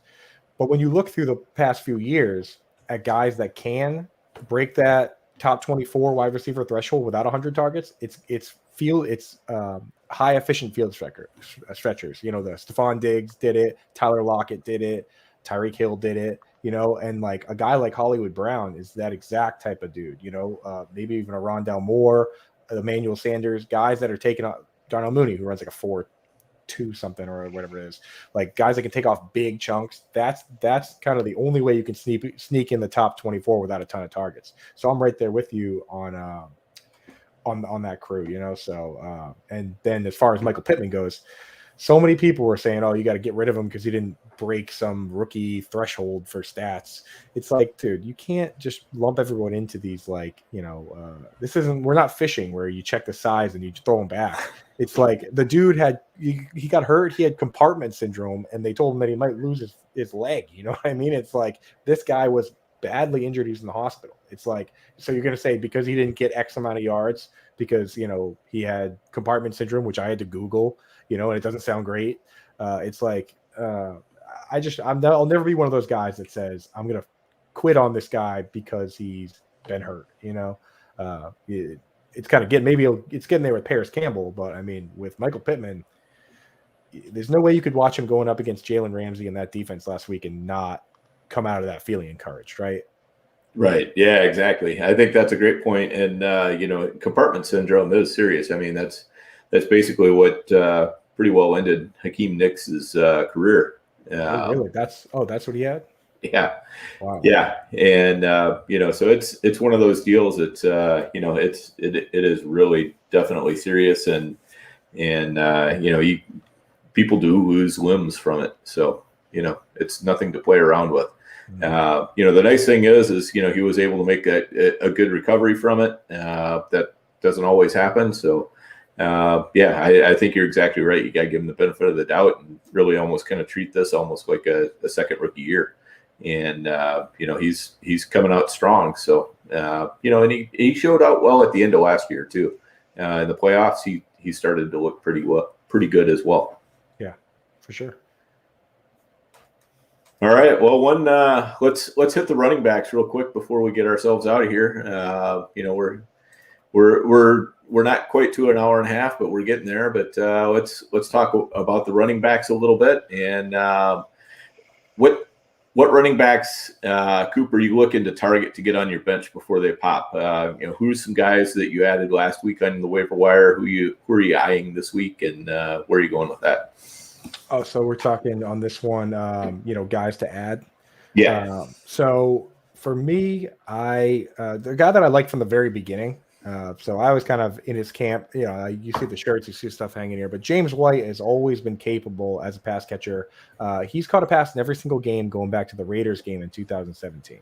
Right. So mid-season 2017, it's like 60-something games in a row where he's caught at least one ball, and in like 50 plus, I think it's 57, he's caught 2 or more, right? So in any sort of PPR league, especially in these deep leagues that everyone's scrapping, if you can have a guy, he's not going to catch 6 every week like he has the first 2 weeks. I mean, maybe he will, going from Cam Newton to Mac Jones, it's definitely an improvement, but he's a guy that I'm looking at anywhere where I look at my schedule and I say, oh man, I'm going to need someone to fill in for this bye week in a couple weeks. You know what I mean? If we're looking for just upside type plays, and I guess Ty Johnson's a very similar to James White, except a little cheaper version. He's been playing a ton of pass snaps. If you're looking for upside, maybe a Cordell Patterson. I mean, look at the usage he's had over there. In any sort of leagues that have return yards that count too. I mean, then it's easier. Do you guys play in draft with Giants at all? I did last year. I didn't this year. But yeah, with the return yards, that makes a big difference. Right. But yeah, I mean, those are guys I'm looking at. Obviously, if you need a spot start for this week, right, the ad is Sony Michel, right? Or I mean, that's a hot one. But I don't know. What about you guys? You guys have anybody flying under the radar that you're sneaking onto rosters? I mean, I added Cordero Patterson everywhere I could. Last week, Dan and I had him on a team we share. We actually got him on the second waiver wire run, and I think that that's a great call. It's a kind of name where, his usage in week one, people kind of just laughed it off because, our preconceived notions of the guy. But he looks like the third best player on the Atlanta offense to me. I'm not a big Mike Davis fan. I think that their usage was getting tighter last week. Patterson's getting targets. Patterson's getting carries. He gets, carries inside the red zone or the green zone or whatever you want to call it. So he's the kind of guy where he's a slash where I think that he could pick up some of the Russell Gage targets, and also he'll just continue to eat into Mike Davis. And, Atlanta's 0-2. I think that they're going to do everything they can to beat the Giants. I think this could be a 15-plus touch game for Cordero Patterson. And, I think that if you're an anchor RB guy or you're a zero RB guy, this could be a guy you start this week. How about you, Dan? Yeah, so I definitely agree with them. JaMychal Hasty is still on the waiver wire in a lot of leagues. We don't know how serious his ankle injury is. It could keep him out 1 week. It could keep him out 5 weeks. They haven't put him on IR yet. If they don't put him on IR by the time waivers run tomorrow, I'm probably going to be putting in some bids on Hasty in leagues where he's available. Just because he could play, I guess, this week. I mean, we don't really know. And that's a team that definitely has a lot of opportunity sitting in front of them. And then other than that, yeah, I think, it's starting to look a little thin on the waiver wire and in your deeper leagues. And in those leagues, then I'm just trying to put on the, like a Samaje Perine or somebody like that, where if a starter gets hurt, or Jerick McKinnon would be another good one to add. He finally got a touch this last week, and he looked good with it. Darrell Williams is just he's such a terrible running back. I'm sorry. Sorry, Darrell Williams' mom. I'm sure your son is a fine person, but I would rather have Jerick McKinnon in that offense than Darrell Williams. So I'm hoping Andy Reid figures that out as well. But that's where I'm at on those. How about any running backs you guys see that are kind of turning to dust? Who are you really worried about that had some fairly significant draft capital associated with them? Well, Dan, on those, I just want to say on those two things. One, I actually snuck Jeff Wilson into a couple IR spots where there's nice, deep. I'm like, I'm like those tackles, both those tackles graded out in the top 5 and runs last year, run blocking last year. So I was like, put anybody back there, right? So that's a deep slide. The other one is with the Darrell Williams thing. So CEH has had 2 pass blocking snaps. He's let in pressure on both this year. Not good. But they put in Darrell Williams for 2. He's also let in pressure on one of them. So they're both graded out pretty poor. I mean, if you 4 pass blocking snaps, they let the guy get in 3 times now. I mean, that could be the time for Jerick McKinnon to get a shot at it. You know what I mean? It's like, and that's kind of one of the big things I look for RBs kind of losing their role and losing their shine. Ronald Jones last week let Tom Brady get sacked. The week before that he fumbled. The last week he lets the quarterback get sacked. I'm a little worried about Ronald Jones. Leonard Fournette is, in my opinion, he's had a bad attitude, but he's been the better athlete. And they have Gio Bernard playing just pass snaps, but just the fact that anyone else is playing pass snaps, it kind of concerns me. So I'm a little bit worried about Ronald Jones. I'm not sure if you guys are big Ronald Jones fans or not. I know my buddy JB Barry from the Besties is a huge Tampa Bay fan. He claims he's not a homer for Ronald Jones, but that's exactly what it is. Sorry, JB. I am big time worried about Ronald Jones in Dynasty and redraft because you can't turn the ball over. Tom Brady's been in this league too long. If you turn the ball over and you let up your block and let him get hit, like you are going straight to the doghouse. You might never get out. Bruce Arians' doghouse is a pretty deep doghouse, right? Keyshawn Vaughn's buried somewhere underneath that thing.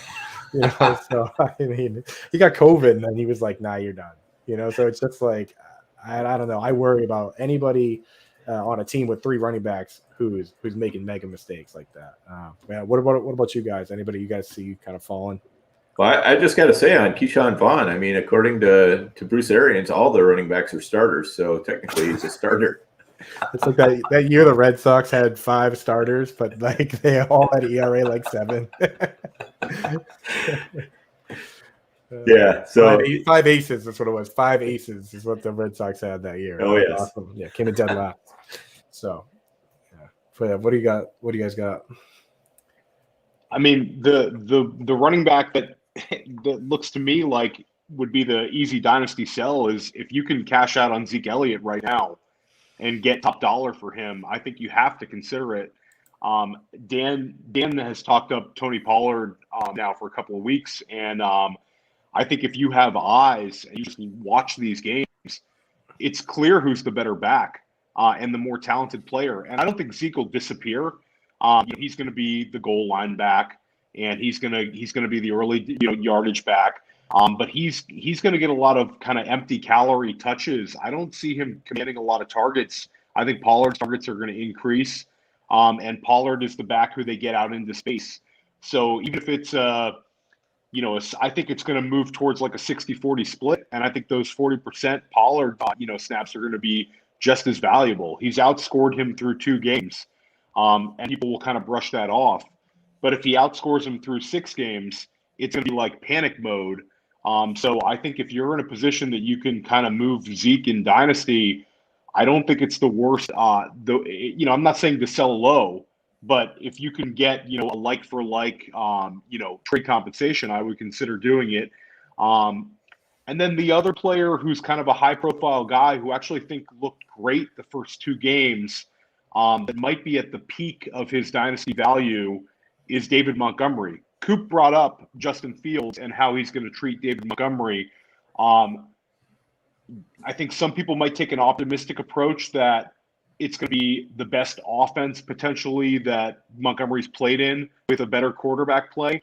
But I think the pessimistic approach would be, this is a better quarterback. He's going to look for those 2 wide receivers. Maybe Montgomery loses, some of the value he has as a receiver. And based on the fact that it looks like it's almost kind of a correction in redraft where even the Montgomery doubters are saying, I was wrong. He should have been drafted earlier this year. This might be the cash out, the maximum cash out time for Montgomery. I might look really stupid for saying Montgomery 6 weeks from now, but I think that you might want to test the market. Yeah, I mean, not just that, just real quick on Montgomery, but people forget that, I know that he's had trouble with his recovery, but Tariq Cohen could come back. And when you look at the games with and without Tariq Cohen, and they decided to extend Tariq Cohen. So he's now no longer just a carryover from the old regime. Now he is a current regime paid him guy. And, that if you combine, right, the mobile QB with the pass down back, that could be a guy that's getting 1-2 targets a game at most, So I feel you on that. Montgomery has passed the eye test, though. I will say that. Because, he looks great. Yeah, I mean, he looks terrific. But Damian Harris looks really good running the ball. But at the same time, the existence of James White caps his upside. We don't look at Damian Harris the way we look at David Montgomery because, Damian Harris has they both, James White's there currently, but it could be a situation where they have their own James White in fantasy playoffs. And it's, now you got these 2 guys that look great running the ball, but they're not the full package that we thought, Right, exactly. And, and everything, the game scripts have played right into Damian Harris's hands. And still, he's kind of a low-end RB2. Catches. Yeah. And, a couple more. I'll throw out Chris Carson. He fell into the end zone a couple times this last week, which really helped him. He just, I don't know. He doesn't look great to me this year. He doesn't look, I guess, terrible, but he doesn't look great either. He's not getting as many targets, which is one thing that concerns me. He got 3 the first game. He didn't get any in the game against Tennessee.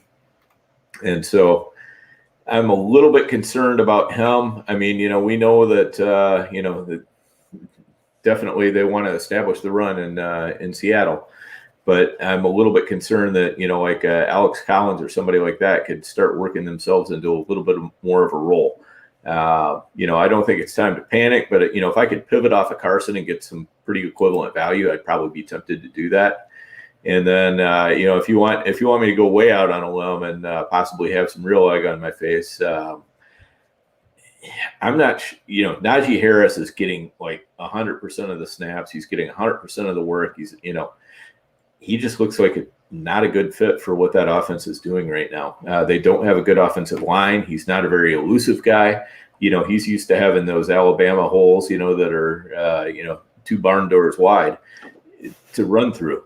And he just doesn't have that right now. And, the offense really is struggling. I mean, they've put up, 17 points max so far this season. I mean, I know it's a young season and all that, but again, I think he's somebody that, you can find a lot of people who are still super, super high on Najee Harris. And if you've got a chance to move him and you can get a lot for him, that's something I would be tempted to do. Like if I could get, an Austin Eckler, if I could get DeAndre Swift plus for Najee Harris, that would be something I would be very, very tempted to do. Yeah, I mean, you need that. Everyone was like, "Oh yeah, Le'Veon Bell," but in the zone blocking scheme, but that wait and then pick the whole kind of one cut thing only works when you have that line. The Pouncey's are gone. Villanueva went to the Ravens. Who was and the other one? One of the guys is on the Chargers now. The guard. Reese. I'm blanking on who it is, but yeah. I'm missing the name too, but it's like the entire line's gone. It's an entirely new line. So yeah, I mean, it's just tough. That's just a tough situation, man. So I'm there with you. I mean, you love the usage, but that's such a good thing to sell right now. I think that's why you feel like you got egg on your face for saying that. But I mean, how easy is it to sell a guy that plays every single snap too? Like if you can get an Eckler who's catching all those balls, or Swift who apparently once the garbage time turns on, he's just 70 yards, right? Like the last 5 minutes of each game, the last 2 games, so I don't know. Theo, would you sell Najee if you could get somebody second round type-ish value? I mean, I have so much Najee right now. It's a little scary. So when Dan said that, I nearly threw up, but I think it's just a general, I think my takeaway is, in Dynasty, sometimes selling at peak value is the correct move, even if it's a guy that's difficult to sell. I mean, you don't want to piggyback on injuries. But this past summer, we sold Cam Akers. Dan and JD and I discussed selling Cam Akers on a Go District pod, and I sold him a couple spots, which obviously worked out well. I could look very poorly right now based on how Darrell Henderson has done, but I think that the general takeaway is selling at peak value, especially at a position like running back where the injury rates are high, is not the worst decision. And if Najee Harris disappoints this year, and doesn't kind of pick up the production, you could see him going lower in dynasty startups than he did this past summer towards the end of the summer. So I think Dan has a great point. If you can get max value on a guy, it's nothing wrong with testing the waters. But yeah, I hope he's wrong. I hope he's wrong on that one. I will say I think a big part of it is where you are in the cycle of dynasty, right? Because it's kind of cyclical, right? Like I was telling people, DeAndre Swift is a guy that he's probably not at his peak value because this team is kind of in the tank part of a rebuild, right? And we watched the Rams, who Brad Hunt's the GM for the Lions. He was the head scout for the Rams. They won only 4 games, and then the very next year they won the division. And it's like he came in, pulled the exact same tank that the Dolphins pulled to get Tua, carry the most dead cap of any team, have the least active spending, let all your veterans leave, trade your quarterback fire the coach, like exactly what the Dolphins did, the exact thing, right? With Tannehill and all those guys. And this team could turn it around really quick. And if you're looking at Najee Harris and you halfway through the year, they're kind of being like, okay, it's done and Big Ben's gone. If you're on one of those rebuilding teams, those are the kind of guys you want to maybe buy and store, Whereas you're saying sell Zeke. If I'm on a team right now and I think that the only thing I need is an RB2 to win, and people are trying to sell low on Zeke and they think he's at the cliff, then you can buy a guy who, even if they split carries, he's going to be an RB2. You know what I mean? Like that. No, absolutely. Absolutely. Right. So it's like, it's all cyclical in this game. If I'm trying to win right now, I'm buying the old guys. Give me Adam Thielen. You know what I mean? I'll take him. Yeah. If he's your only good player and you're trying to tank, you need to trade Adam Thielen, and vice versa. It's like, you got to try and catch these guys on the different slopes and match up with what you're doing. Same with tight end. Buy Gronk if you're trying to win right now, and you got younger guys. If your best tight end is Freiermuth, you can't trust him this year. Keep Freiermuth or trade Freiermuth and get a guy that'll help you win.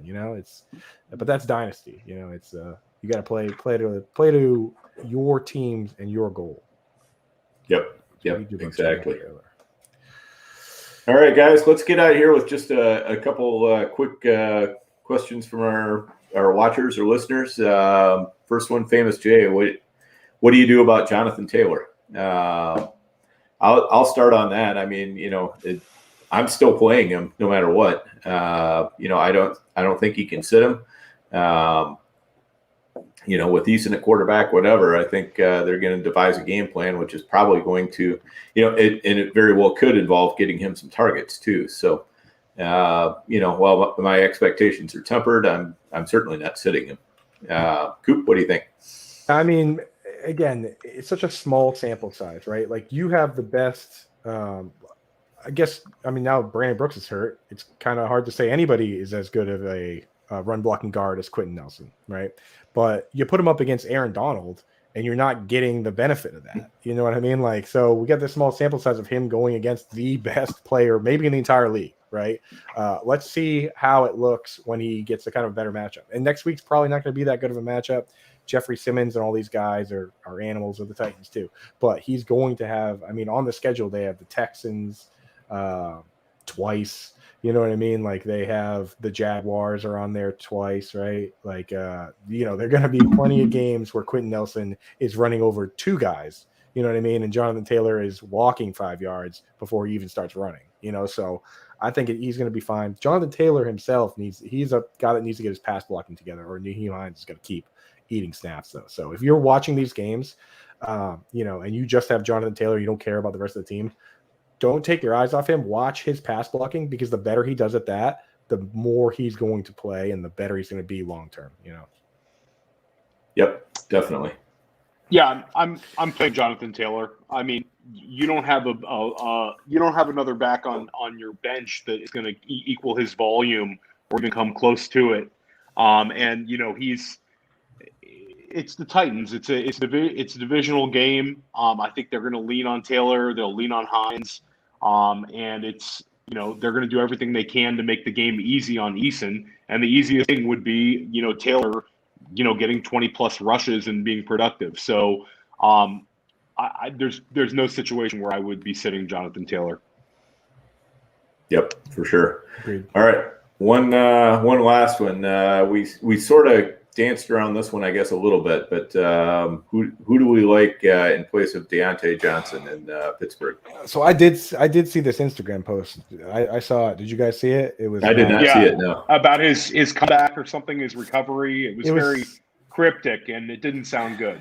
Yeah, it's like I literally warned people about these posts where it's like after somebody gets hurt, you can check their social media, and a lot of times they're like, hey, I'm fine. I'm going to be back. Like Tyler Lockett, when he went to the hospital, was like, hey, I'm fine. You know what I mean? Like, I'm going to be, and he played next week, but this one was one of those ones where he was like, hey, I'm going to come back stronger than ever. And that's like, they're not usually talking about next week when they say that, right? Like, so we'll see about that.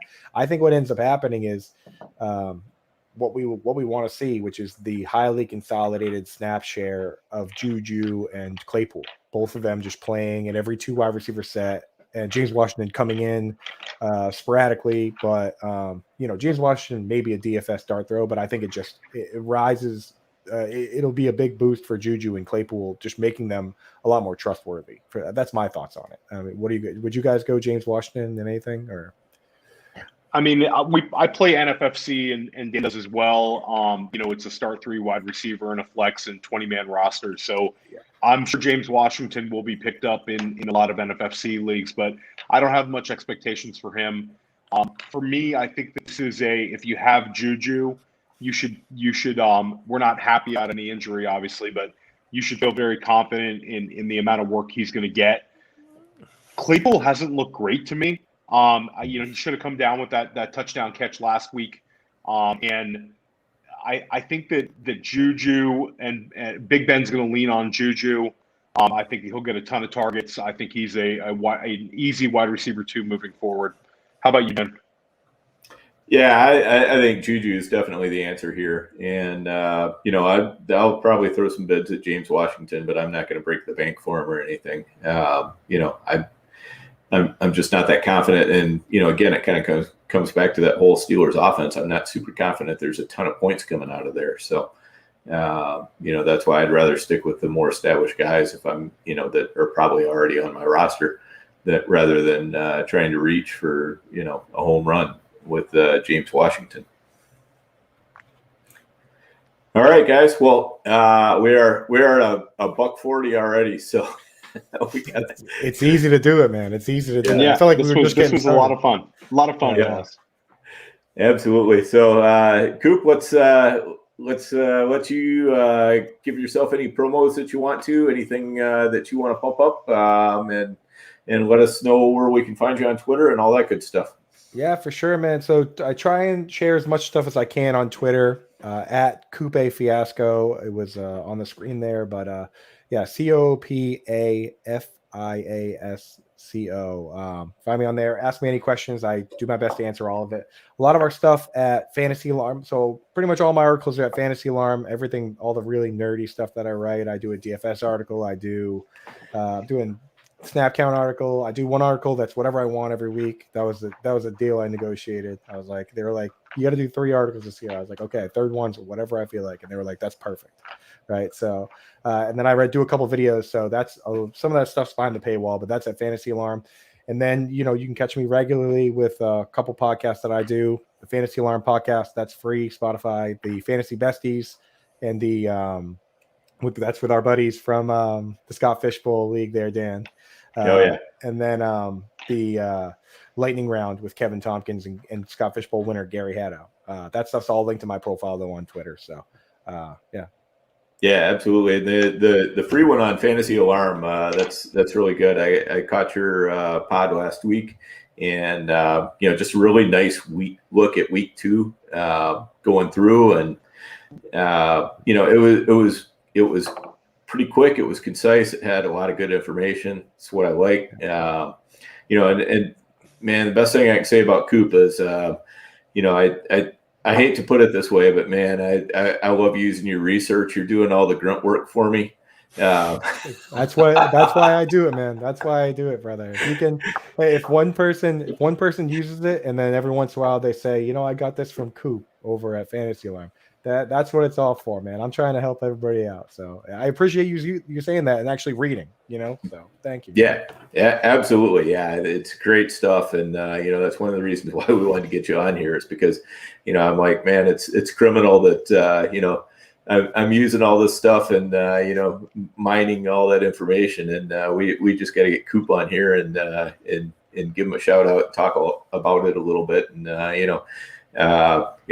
like I said when I brought you on, I mean, you got more followers than me, so it's kind of funny me calling you an up and coming fantasy analyst. But there's still a lot of people out there. It's a huge community, and the more people who can find out about you, the better for them, the better for you. So appreciate that, man, for sure. And I'm blasting this out to all my followers so people can see you guys and hear your stuff, man, because there's so much. I hate to say it. There's so much clickbait and there's so much junk out there, man. It's so good to get on here and talk to people that know what they're talking about, like-minded people, even if we disagree, right? Like we can have these conversations about Najee Harris. You guys disagree on Najee Harris?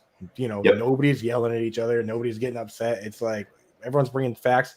This is how we all get there. Iron sharpens iron. You know what I mean? That's what I always say with this. So, anytime, guys. And thank you very much for having me. It's been a blast. Yeah, absolutely. This is really, really, really a great show. I feel like it flew by. We're at $1.44 now, and I feel like we're at like an hour. So this was awesome. I don't know if my girlfriend feels like it flew by. Let me check with her after. There you go. All go. Right. So we'll see. Yeah. All right, Theo, what you got on the way out? You can find my work on Player Profiler. I do the weekly waiver wire article. And I have a couple other articles coming in there, and you can find me here every week on the GOAT District with Dan and JD, and working on some other potential podcasts under the GOAT District umbrella that should be dropping either next week or the following week. All right. I love Player Profiler, man. Yes, appreciate that. Say, I'm not supposed to say it. I'm supposed to say I love Fantasy Alarm, but I love Player Profiler. That site's awesome, man. Especially if you're a Dynasty player and you don't use Player Profiler. Man, you got to get that going, dude. Because the articles over there are great. The databases, man, good. It's a good place, man. Matt Kelly, he's a little rough around the edges, but he's a funny dude and he's a good dude. He's definitely a good guy and definitely a very funny one in the fantasy industry. And we've had a few others on from Player Profiler. Josh Larkey's been on the show a number of times. Cody Carpentier, so some great people over there as well. Appreciate that. Yeah, for sure. Yep. Absolutely. Well, again, guys, if you enjoyed the podcast, please make sure you get out there, smash that like, hit the subscribe button. Just let us know, even, just a nice comment on Twitter, slide into the DMs, let us know what you think. Anything you'd like to see us do better, any guests you'd like us to have, anything like that. Just pass along the feedback.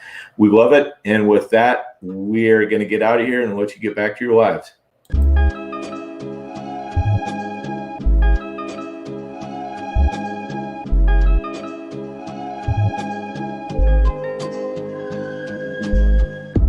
District, the Pope listens. Dynasty, our religion, for the blokes missing. On all of these trades, on all of these plays, on all of these grades. By the end of the day, y'all getting played. So, what you gonna do next? Try to fill up that flex? Send the homie a text? That trash offer's the best? You try to make it complex, then they text you back. Now all of a sudden, they don't make any sense.